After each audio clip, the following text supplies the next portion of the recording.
Welcome to the podcast. It's Mr. Ish. We're here at Kips Boys and Girls Club. Teen Night.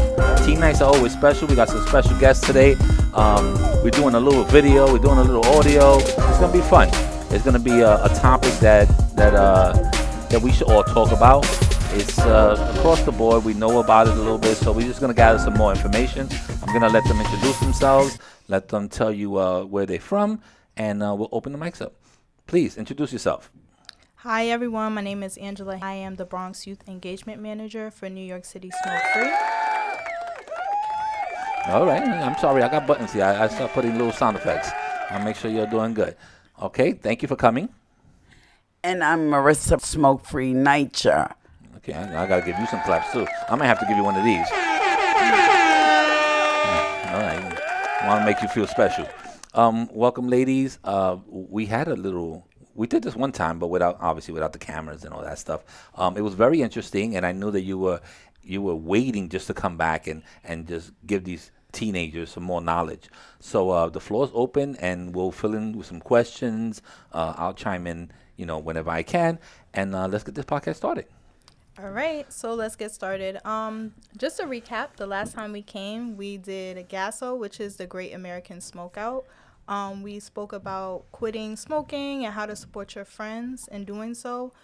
Today we're going to shift gears a little bit. We're going to talk about what influences a person to smoke, and just some general awareness about smoking, some facts, and, just have an open conversation.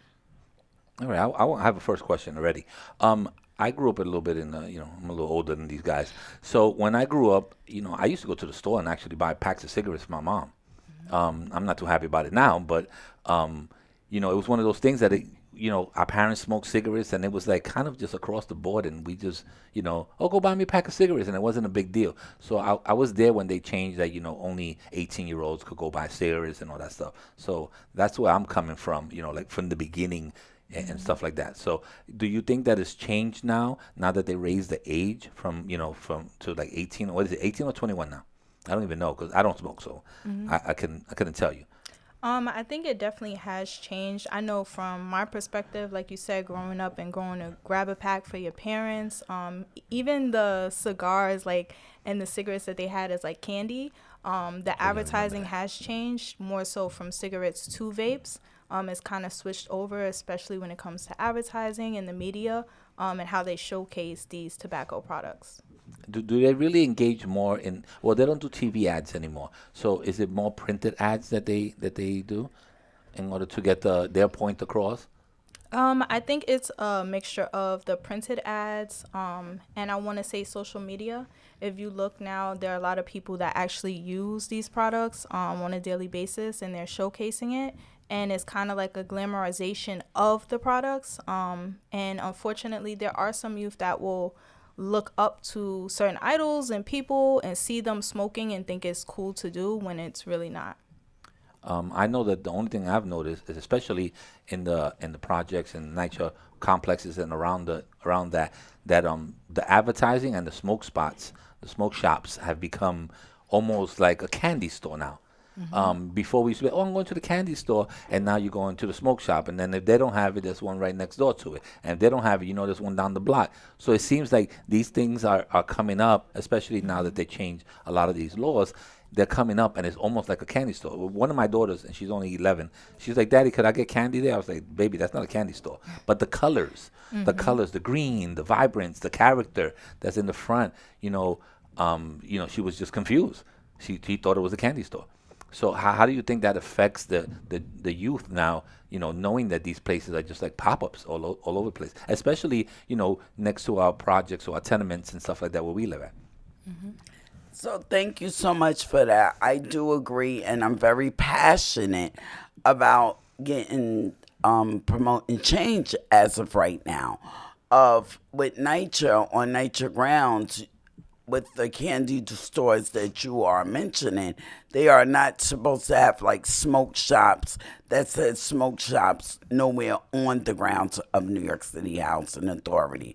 So we are looking to make sure that these pop-up shops or these stores that's on the grounds of NYCHA is not there. But I agree with you with the colors and the other items that could look very So enticing. when you say the grounds, you obviously they can't be on the grounds of the projects. Yes. But if you're, let's say, on Second Avenue and the projects are to my right, right across the street, there's a bodega and there's a smoke shop. So how could something like that be more? How could we, politically, or just our neighbors, or how could we make sure that there's one right next to a school? I mean, it's literally right across the street from a school. How could we avoid, or how could we protest on these things? Because that's the start. The kids are going to see this every day when they go to school. So that's a temptation that's right there. It's just lingering in their face. So some people are stronger than others, but it is right there in front of their face.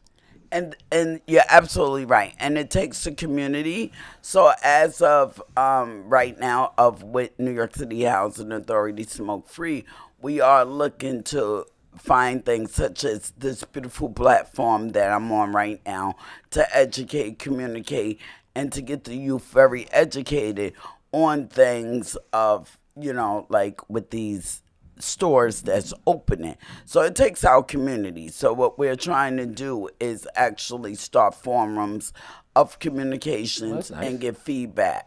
Yeah, I think we have to start like obviously organizations like this. I know. Do you guys go to schools and also give the knowledge to schools and stuff like that? Yes, so that's part of what I do, just going out in the community, going to schools, speaking to youth, and actually having what's called Reality Check, which is a program that we have after school, where we do podcasts ourselves. We Oh, you a educate. podcaster? Okay. Yeah, All yeah. right. We You into educate this? the schools. We have a lot of showcases that we do. As far as like community health fairs, we'll go to set up a table and the youth will speak from their perspective. But just bringing it back, I guess, to the education piece of what we do. We do speak to elected officials about what we do, just to educate them. We don't lobby. I gotta put that in there. Okay. So there's no money involved, but there is education. We actually went up to LED on February 6th, which is Legislative Education Day, to speak to people in our communities, just to get them to understand like the retail environment. Like you're seeing a lot of these shops pop up, and the proximity to schools is kind of ridiculous, especially when you look in the Bronx.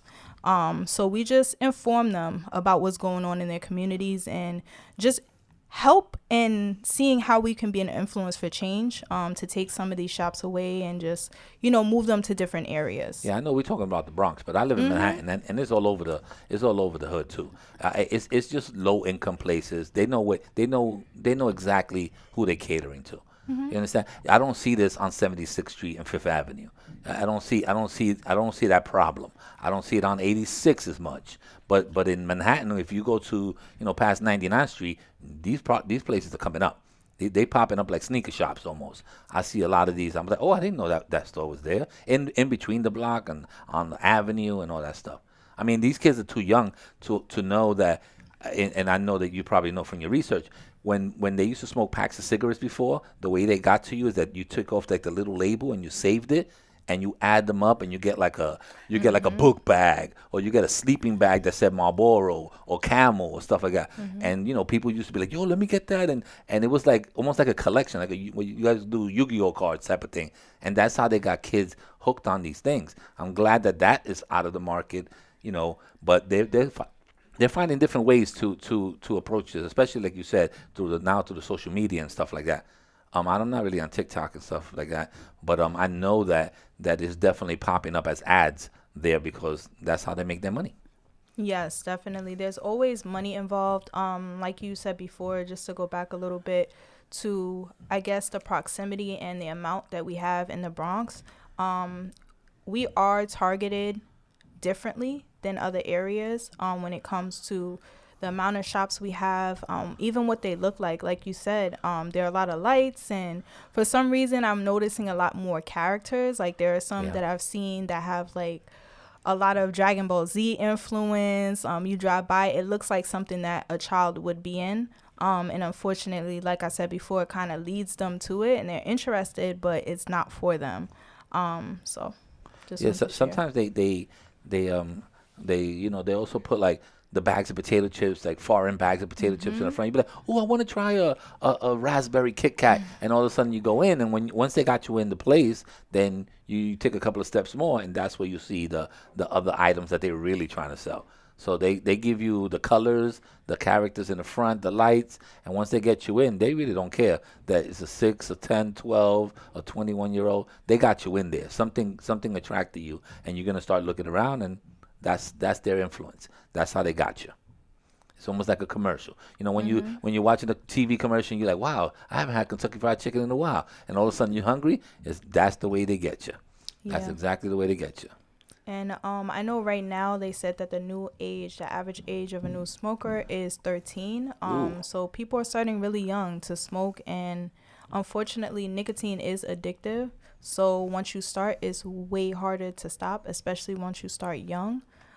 So like I said, it's a tactic almost to start so young and to advertise and show these cartoon characters and all the lights and make it seem like it's glamorous, but in reality, it's really not. As of late, I noticed, like you said, on TikTok, I have been seeing a lot of things, and I know somebody personally that was like addicted to vaping.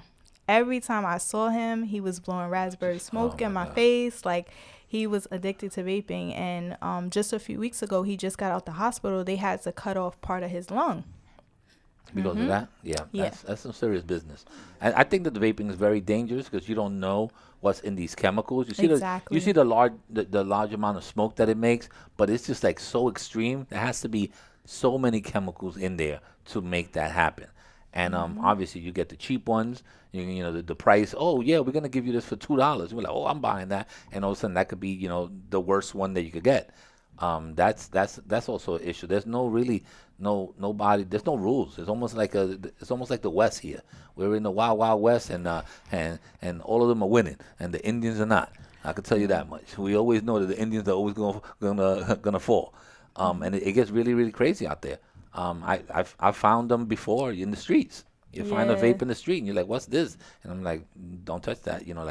It's hard. It's really hard to keep the kids away. So we have to find different ways to communicate with them. So this is a great way, to at least relate and give them some information. But we need to try everything. I'm a parent, so I'm willing to pay my dues also. I know that in some of the schools that I actually go to and visit, they have vape detectors now in the bathroom because during the day, kids are going there, leaving to go smoke in the bathroom. So it's a lot. Like, they collect a lot of vapes in the morning as they're walking through the metal detectors or whatever. They're picking up a lot of these vapes, and it's like, what do you even do with those? And I kind of had to backtrack and see, and you have to go to sanitation to actually dispose of them correctly, because if not, then that's a whole other thing about like pollution and waste and They also have batteries in it, and you don't know what kind of batteries these things could explode. So let's go there. You see all these bikes that explode and all that stuff. They make these things in China. They make these things in some small countries, and the battery or the quality of it's not good. You're putting that by your face. I'm sure that there's probably been accidents where these things have blown up in people's mouths or traveling or anything like that. So that's another thing you have to be aware of. The quality it's not the best either. That's like buying a cheap car. So you have to be aware of what you're getting into. definitely. Did you want to speak a little bit to NYCHA and just like the work that you've done with the proximity of people smoking in the buildings? Yes, absolutely. Thank you so much for that. So actually, I would like to also just tune in into what you were just stating about blowing up with the vapes and things Yeah. of that nature. That's very important for our youth to be educated on these things because it looks cool to do, but it's a very dangerous. You're carrying a tool. firecracker in your pocket. You're carrying a Yes. firecracker in your pocket that you don't know when it's going to blow up. And I agree with you. So it's very important that we actually educate the youth on this topic. That's why I would like to also talk about with the cigarette butts. You see the cigarette butts all around on the ground, and they are most littered items in New York City and U.S. and global. But throwing the cigarette butt on the ground after smoking is one of the most and last socially accepted forms of littering, and can be seen as a social norm. Just throwing on the You floor. get a ticket for that? I'm pretty sure you can. I don't know Yeah. why cop is gonna really, stop you No. and be like, "Hey, guy, pick up your bud." You Right. got a bud on the floor. Someone's Right. gonna pick it up, but But the figures are straggling. 74% of smokers in the U.S. reported throwing out a cigarette butt on the ground at least once in their life. And I just would like to say also, cigarette butts leach out toxic materials such as heavy metals and nicotine and eventually break down into microplastics, which could be harmful to the health of humans and animals in our environment. yeah, I'm Vapes. pretty sure that I walk my dog, and that's where I'm always looking on the ground when I walk my dog because Sure. he's smelling, he's looking at things, and I'm like, yo, get away from that, get away from that. And cigarette butts, like you say, are probably, especially next to the parks or where you have benches, people just sit there and just, I guess it's relaxing. They sit there and just smoke cigarettes, but they don't dispose of them correctly, and that's another issue. So we got issues with that causes health. We got issues. What about the whole thing about starting fires? I remember that people used to fall asleep with their cigarettes. Yeah. When I was younger, my aunt, her sheets in her bed were all burnt up. And it always had little holes in it. I was like, "What's going on, Titi?" And she was like, "I fell asleep." And I was like, "Oh my God, you almost burned the mattress! Like you could see the hole, like burning through." And that's another danger. You get so relaxed, or you going to sleep, and you're like, "Oh, let me smoke a cigarette," and all of a sudden you could cause somebody else or a whole complex to go down. And it's definitely been known of people burning after smoking cigarettes or the matches and stuff like that. So So that's another yes, thing. definitely in nature we did experience things of that nature as well. That's why it's very important to get educated. There are no smoking. There is a rule, 100% rule of NYCHA policy that there's no smoking in any of the apartments or within 25 feet within the development. So this is a policy and it's the law that you are not to do these things. So actually, we need our community to be educated and to proactively communicate. Like we have our whole team at NYCHA that handles all 5 boroughs, even Manhattan. Okay. Okay, because Talk I know about talk we're about in the my borough. Bronx. Right, exactly. So it's all 5 boroughs, and we are actually dedicated of communicating this policy, educate, and support. And if anyone wants to stop with secondhand smoke or just getting educated or wants to quit or cut back, that's what our team at Smoke Free NYCHA is.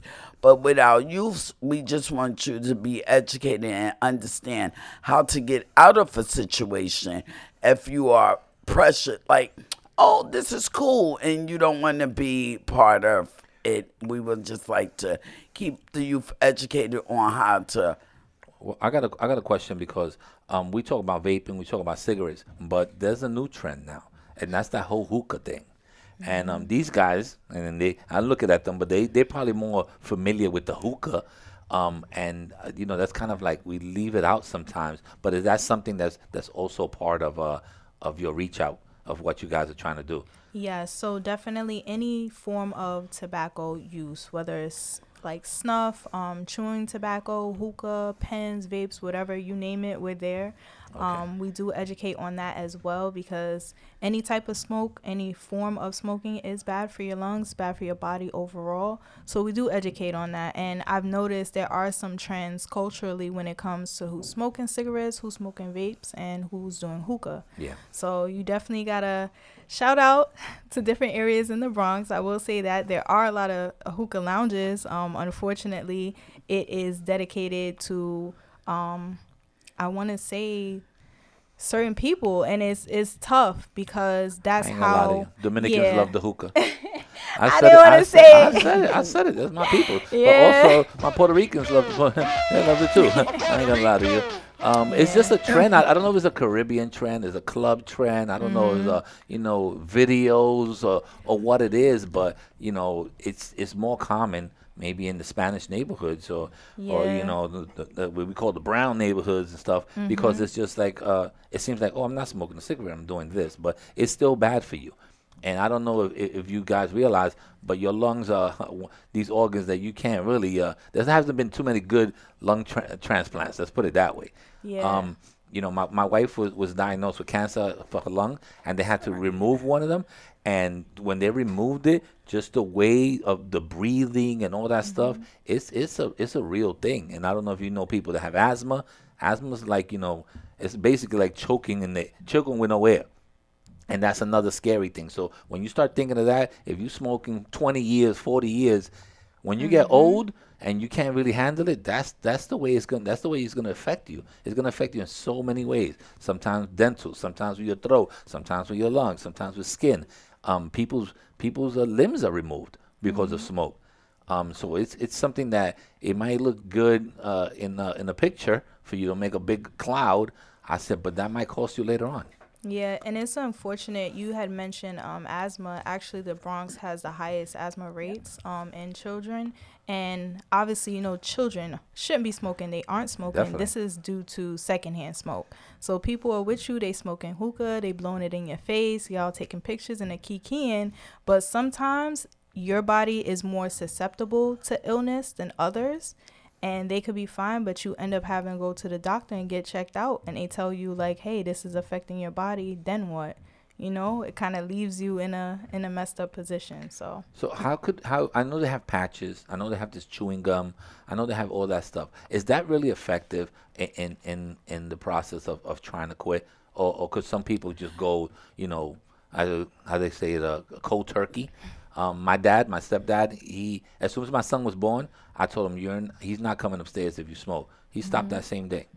He stopped that same day, and he was a smoker. He told me since he was like 12 or something like that, and he stopped as soon as my son was born because he was like, that's my grandchild. Like I'm not gonna be around him, so he stopped. But there's some people that don't have that willpower, and the people that I can stop whenever I want, and it's not true. They need the help. So how do those gums or patches or any of that stuff, and even to get it, because sometimes people like they don't have insurance, and it should be something that's just given almost like what we do for parenthood, like Planned Parenthood, that we just give out these items. It should be just as easy for us to get these gums or a patch if necessary, or see somebody for that. So how could in case you were in that situation, how could we go about that? That's a very good point that you brought out. Is NRTs, and actually that's with the nicotine replacement therapies.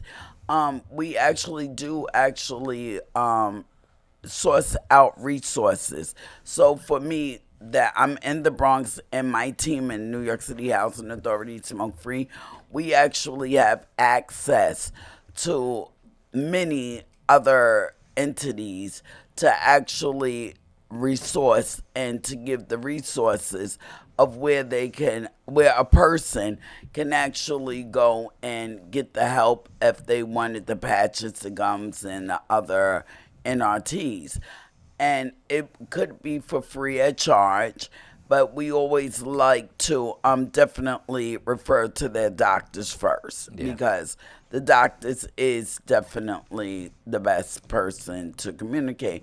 But a lot of people in NYCHA is not really, our residents don't really like to talk to, their doctors about this. Of course not. So this is where our team fits in like a glove and a great fit to actually communicate, and no pressure. We never there to pressure anyone.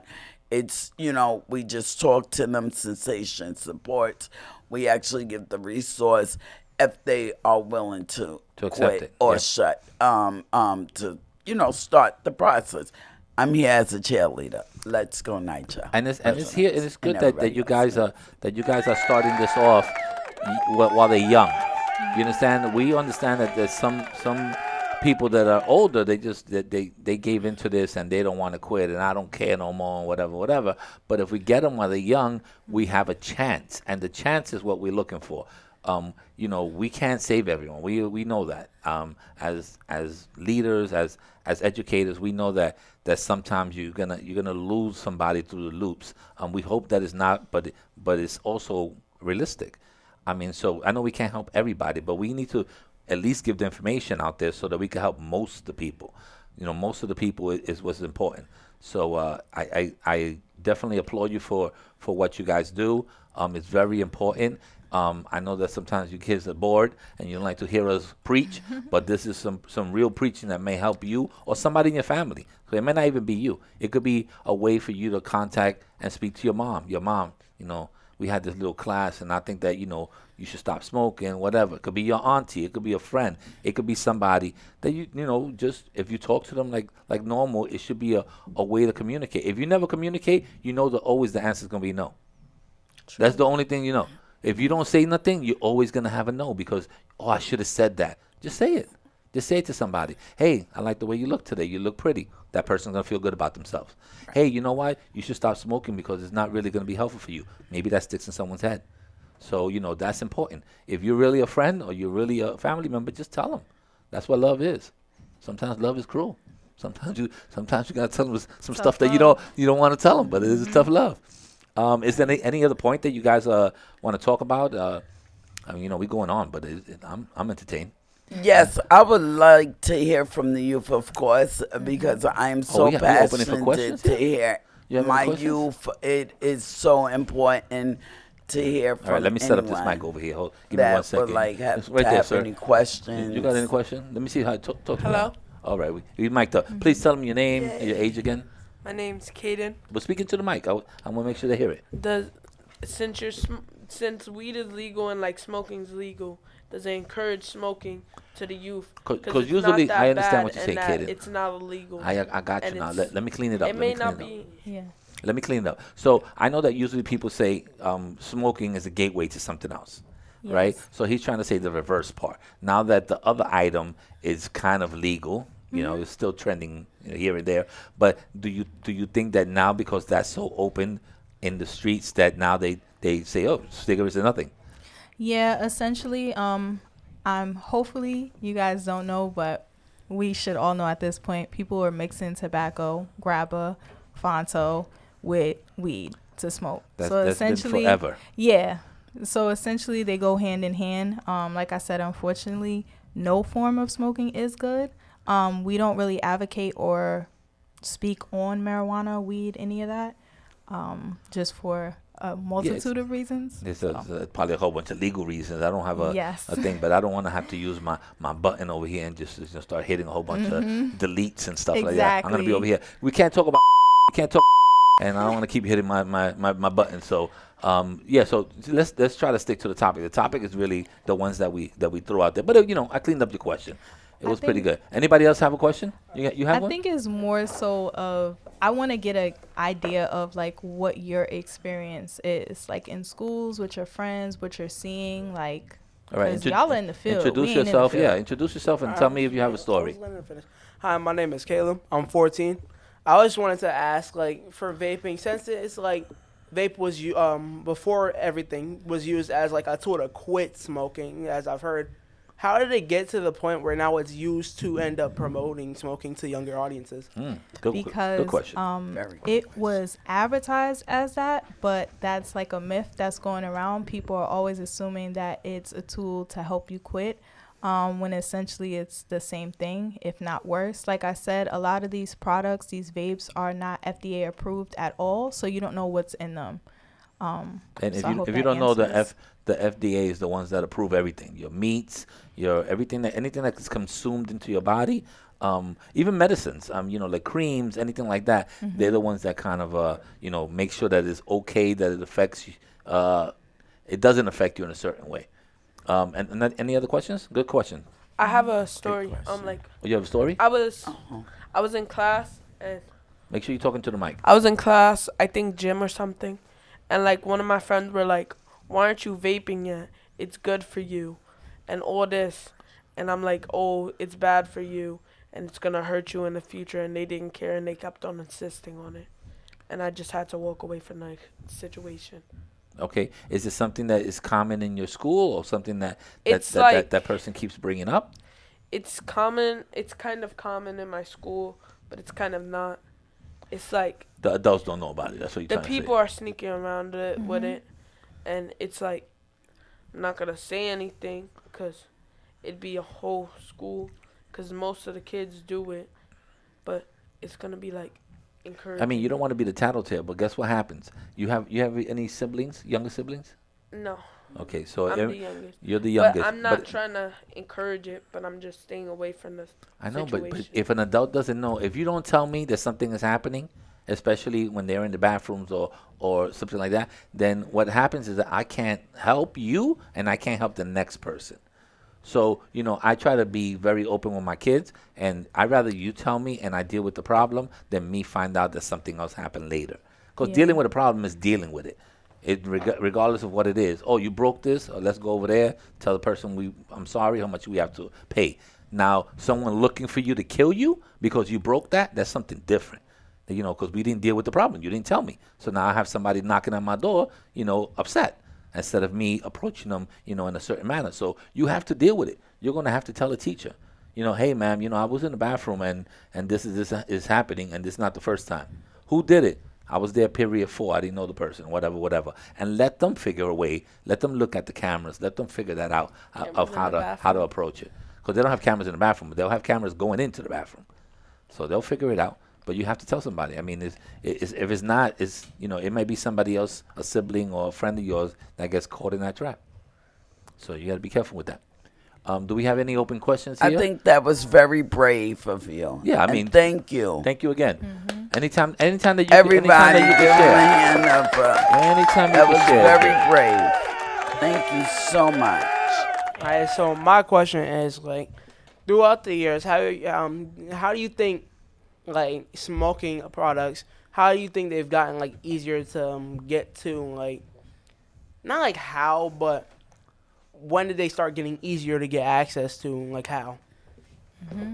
I would say a lot of the smoke shops that you see today, some people don't even have permits to be selling, period. So they're selling these products. They're not, identifying people's age. And it's hard when, someone of age can purchase and you're close to them. Of course, that's easy access as well. So that's how a lot of these things are occurring today. Yeah, I also think that once you guys are maybe teenagers and you're walking on your own, walking to school, there's not a parent next to you. I think that makes a big deal because you're with your boys, you're with your girls, and you're looking at I'm going in here to pick something up, and you looking outside like, oh, why am I outside? And then you get in there and you see it visually, and you see how much it costs. You see the easy transaction, and then you're like, oh, you know what?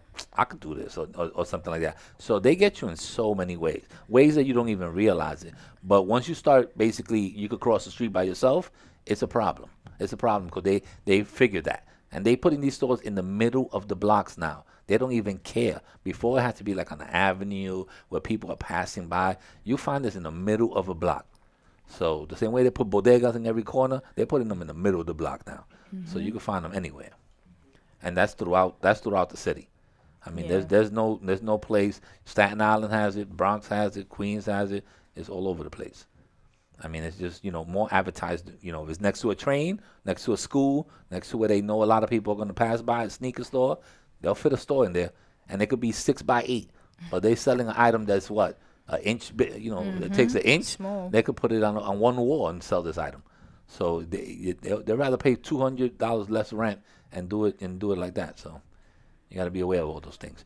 I appreciate your questions. Thank you very much. Thank you for our panel. Unless you have anything else you wanna chat into, we could always do another podcast. Don't worry about it. Yeah, definitely. I do mean, want to. I had fun. I hope I made you at ease, Yeah. and I didn't want to get you all Yes. nervous or nothing like that. We'll be posting this podcast. This is basically Kips Bay Boys and Girls Club. We have the people from NYCHA here. We also have NYC Smoke Free.